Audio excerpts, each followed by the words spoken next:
I am really, really grateful for this talk idea today. Quite often in life, when it's going along smoothly and easily and effortlessly, we are able to be full of gratitude and feel like we are truly in the flow. And yet, when something seems to go awry in life, we oftentimes begin looking for someone or something to blame. And we've probably been doing that, unless we've learned how not to, for a very, very long time. In fact, so long that we probably don't even notice that we do it sometimes. And so I invite you to imagine that you are a toddler sitting on the floor playing with a toy, and a toddler nearby grabs that toy from you, and you begin to cry, and the caregiver that is nearby gets the toy and gives it back to you. And this begins a cycle of believing that someone or something outside of yourself is responsible for what you get, what you have, what you get to keep, and how you feel about life. And so the first idea is the child who took it, and then the second idea is the adult who gave it back to you. And thus the stage becomes set for each of us to begin to blame, to hold someone or something outside of us accountable for our joy.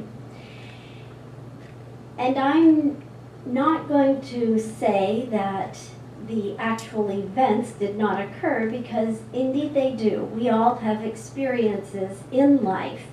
But I am going to say that as long as we are looking outside of ourselves for someone or something to blame, instead of looking at what about me attracted that, and granted, as a toddler, you maybe were not able to do that, but now you are. And so when we start looking down a different avenue than seeing ourselves as a victim and helpless, we begin to take responsibility for everything that's going on in our life, and therefore we are able to change it. So what happens is that as we experience these situations in our life, we fortify our personal habit of blaming. And indeed, we can often find people who will help us with that. And we know who they are. We know who we can go to that will say, "Oh, you poor thing, I can't believe so-and-so did that to you." Don't we? We know exactly who to go to. We also know, if we're in this teaching, we know which practitioner or minister or other person in our congregation we can go to, and they're going to ask the question for us, what is this about you? What are you doing with this? How are you owning it? And so a few years back in the Science of Mind magazine, someone wrote, "Blaming is a common pattern of human behavior that is completely incongruent with Science of Mind principles." And that is so very, very true. Our talk title this morning is Forgiveness. Maybe you already guessed that. Forgiveness. And for each of us to look at forgiveness of self, forgiveness of others, and maybe in a little deeper and more purposeful way than we ever have before. Because forgiveness is simply a tool that we use to overcome habits of blame and habits that we've acquired for giving up our power, so that we can own our power and thereby own our joy, own our peace, own our abundant life. And so how do we do that? Is to become open to spirit, like everything. Everything comes from opening ourselves up to the perfectness, the wholeness, the completeness, the unlimited field of possibilities that life is, that God is. And one of the things that I know about this opportunity is that sometimes we absolutely know who or what we are blaming outside ourselves. And as soon as we catch that, we're able to make the changes with it and realize, okay, and even if you're new at this, if it's your first time, but you realize, oh, wow, I'm saying, if she would do that, if he would say this, if he would have done this differently, then my life would have been better. Okay, maybe. But what about if you reverse that idea to, what can I do about this? What is mine to do in this? And release the other person from having anything to do with it. But there are also times when we don't know, when we are ignorant of our blaming patterns and habits. And I'm going to give you an example that I learned the hard way. So when I was a preteen in school, I came back from recess one time to find a note in my desk that said, "We hate you." And it was signed from almost everyone in the class. Now as an adult, you might think, so what? Well, let me tell you, so what was huge for me. It destroyed my whole identity of the way that I thought I was. How could anyone hate me if I was a good person? So must be, if that many people hate me, I'm not a good person. Now let me tell you what happened with that. Is that when I became a teacher, I started telling my students that story. I thought I was telling them so that they could realize and we could have the discussion about how to create a classroom family, because I strongly believe that you don't learn, your mind doesn't open up to learning unless you feel safe and comfortable and love the hierarchy of needs. And so one of the most vital things I do in my classroom is to create that family energy where everyone must show love and appreciation for everyone else. And I tell them, you don't have to like everyone and you don't have to like everything they do, but you better love them in here and show that you do by the way you treat everybody. So I use that story as a starting point after I've gotten to know them a little bit and made a bond with them, so that it kind of blows their mind for, oh, you poor thing, my teacher. But one day I realized that I was still holding on to them. And that was after decades of telling that story. I was still holding on to those other little 10-year-olds that hated me, and I was hating them back. And now it's decades later, they don't act like that. We have a good relationship. It's very friendly, but I'm holding on inside to my hatred of them hating me. Whoa, was that a game changer to realize? And it had nothing to do with them. Were they the ones that signed the letter and wrote the letter and had the idea? Absolutely. But I was the one that took it on. I was the one that believed it and allowed it to change my life, instead of realizing that I'm whole, complete, and perfect expression of the divine, as long as I'm showing up like that. Yes? That's pretty powerful. So forgiveness as a tool allows us to live a life without blame, because blame keeps our wounds open. Forgiveness heals, and so we want to let go of everything that doesn't serve us. And wherever we see an area in our life that is a little off, it's an opportunity to ask ourselves, what is this about for me? Because I do have the power to change it, or accept it and let it go. Ernest Holmes writes, any sense of guilt we have, any burden of condemnation we entertain, or any mental state that weighs us down hinders us from more fully experiencing the nature of spiritual reality. That's what we're here for. We are here to experience the nature of spiritual reality. And anything that gets in the way of us doing that, we have the power to change. So no talk on forgiveness would be complete with some of the most magnificent quotes that people have come up with. We're not going to share who, we're just going to share some of them. And I'm sure that because we all are attracting as we desire, we'll probably all be attracting more this week about the idea of forgiveness and wonderful quotes. So here's the first one. Today, I decided to forgive you, not because you apologized or acknowledged the pain you caused me, but because my soul deserves peace. Life is one enormous, cooperative, interrelated creation. As we come to learn to cooperate with life and our fellow man, we are more nearly expressing the order and harmony that reside in the mind of God. Forgiveness is giving up the hope that what would have, could have, should have happened, in fact, did not happen.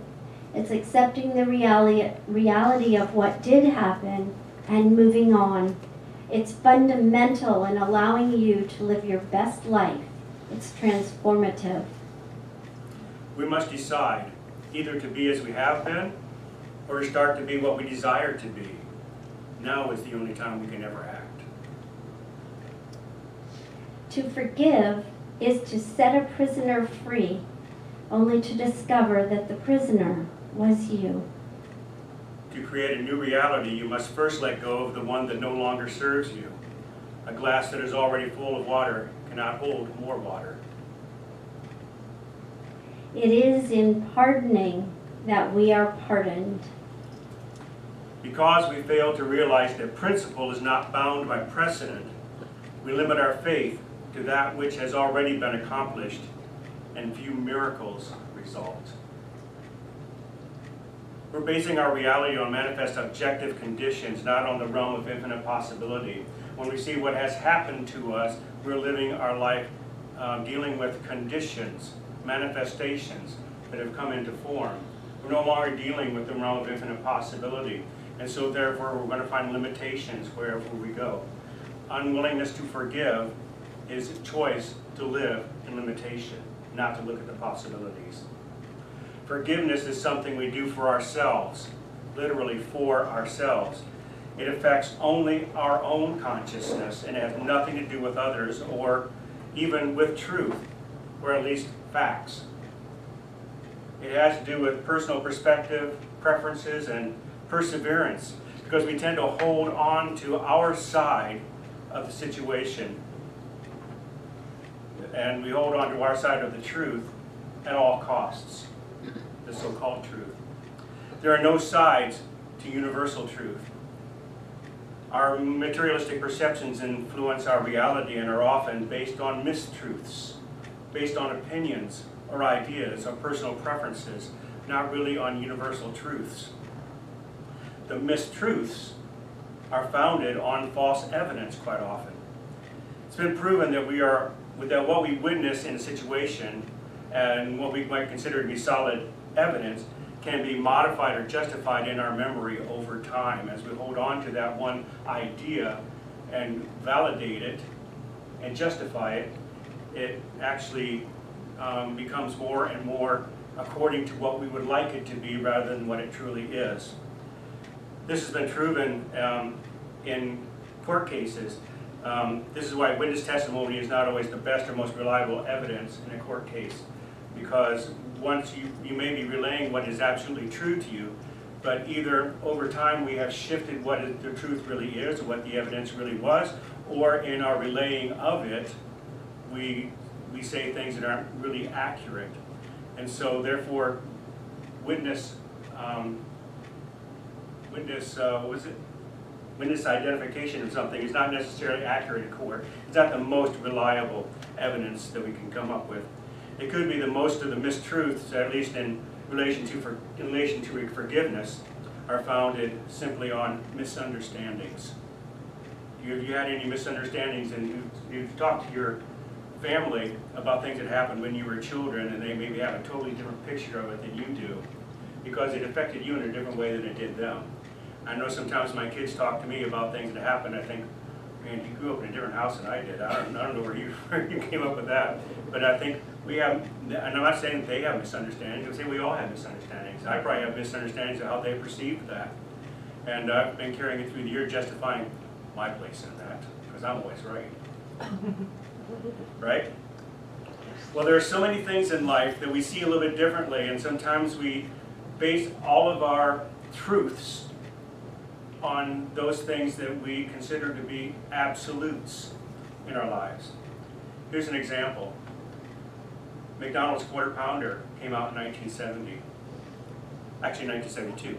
In the 80s, A&W saw the success that they were having with their Quarter Pounder, and they decided they were going to try to capitalize on their success. So they created a third pound burger, a third pounder.